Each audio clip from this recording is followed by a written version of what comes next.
A woman online has asked for advice after having a fundamental disagreement about having children with her husband. The couple entered their relationship uncertain whether they wanted children, but 4 years on, her husband has decided he does, and she's decided she doesn't. But she says they are a very good fit in every other way. It's just this issue. So, can a relationship survive when you are not on the same baby page? And it is a big page to not agree on, Jane. We know that. I think that's why it's so important to have those conversations early.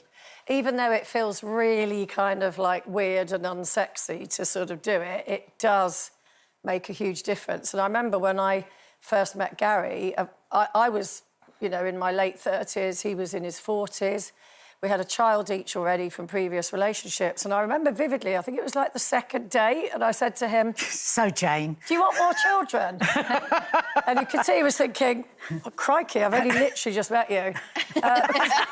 In my head, I was thinking, well, I'm not going to continue this relationship, introduce you to my daughter, me meet your daughter, etc., if I know that somewhere down the line that might be a deal breaker. So he was like, yeah, I wouldn't mind, sort of thing.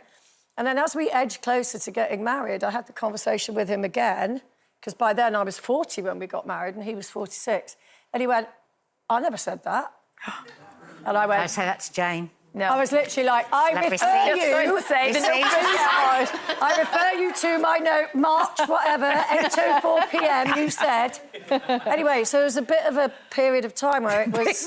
bit of a watch. You know, it was... It's a bit of a duff-up. It was tricky. I was like thinking, well, hang on a minute. Anyway, I talked him round, and of course, it was the best thing that ever happened. Yeah. He adores Grace. They have a fantastic relationship, but... Yeah, it's a tricky one. And I had a very good friend who was with her husband for years and years and years. And she was like, oh, I think I might want children. He was like, absolutely not, absolutely not. She got to the stage where she couldn't have kids anymore. Their marriage broke down. He ended up having a baby with somebody else. Oh, no. Oh, Jane, don't. This is my biggest fear. Because Jeremy and I, we are not having children. And I literally FaceTimed him before the show and I was like, I'm just checking in with you again. Are you sure you don't want to have children? And he's like, we are so happy. But what, he didn't say that. He said, I'm exhausted enough. But, that's what he said. But, I'm happy. I think, obviously, for him, he can have children whenever. But for me, I'm 40... How old am I? 46? You told me you were 46 this morning. So, you know, the time is running out, run out, who knows. I've just got to get my head around what, if that happens, how would I feel if, you know, our marriage wasn't to be successful long term? And how would I feel about seeing him go on and have children with somebody else? That is what I have to come to terms with now. And it's a really difficult one. It's heartbreaking because we've been together 10 years and our agreement was that we're not having children. What, right at the beginning? Yeah, I think we just didn't... Yeah, we just didn't really want to have children. As long as you're happy in that decision, no matter what happens, it's about you, really, isn't it? It's exactly. And you've made the choice. Yeah, and I have to have peace with the fact that if he was to change his mind, which people are entitled to do, I need to be at peace with that as well, because I know that I don't have as much time as him, but if he was to choose to do that, then it's just something I'm going to have to come to terms with. So, yeah, it was playing on my mind a bit today, when we were talking about it, how would I feel about that? I can't say I wouldn't be heartbroken, I would be. And you always kind of think... You kind of think, what if? Exactly, but that's all you're... Yeah, this I is met the love of my life so late. Stuff. I met him at, 36. But look how you are with each other. And you were quite late having... Well, you were together, what, 10 years? We're together 17 years, and 17 years, and our little girl is 7, like I said the weekend. I almost said 6. So, yeah, we had 10 years, just us. And Frank had his older girls, obviously, and they were only 2 and 4 when I first met them. So they were still young little girls. But from my perspective, I didn't have any. And we just had a really nice time. I think it was because the girls were there, so there was children in the mix, albeit not... family. And you know, he obviously adored them. And I sort of, I don't know, I think I had that sort of constant feeling where I feel like an 18-year-old. What would I be having babies for? Albeit I wasn't, but I still felt almost too young to even consider it. And then suddenly something kind of clicked. And it really was that feeling where a biological clock. Maybe that was, it was ticking as opposed to clicking.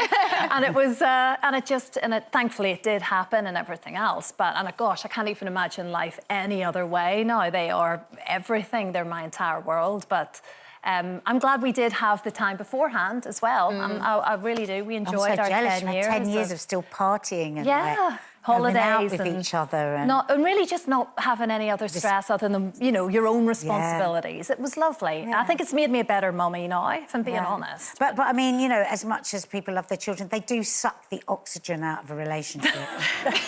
They will bleed you dry of sleep, Anyone of romance, of sex.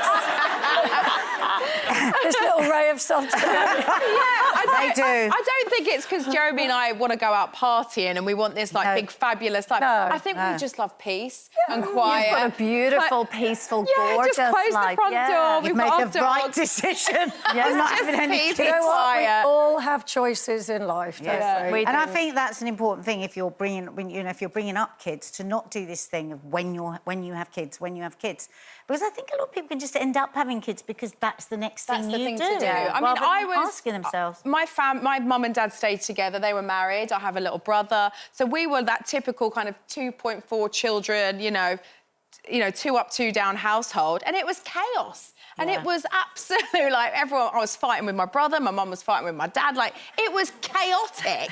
And I'm thinking to myself, it's not always what people think it is, you know? And I'm like, is You're it also the dream? allowed, you're allowed to make whatever choice you're wanting in that respect. So Of if course you you talk to can. your kids, go, oh, if you do, you know, just keep it easy and flowing so people are making Absolutely. choices. But, you know, if you want to do it right, get your notebook out, ask on the second date, do you want children, make mental notes of everything, have it signatures. documented, and then everyone knows where they stand. That's the safe option.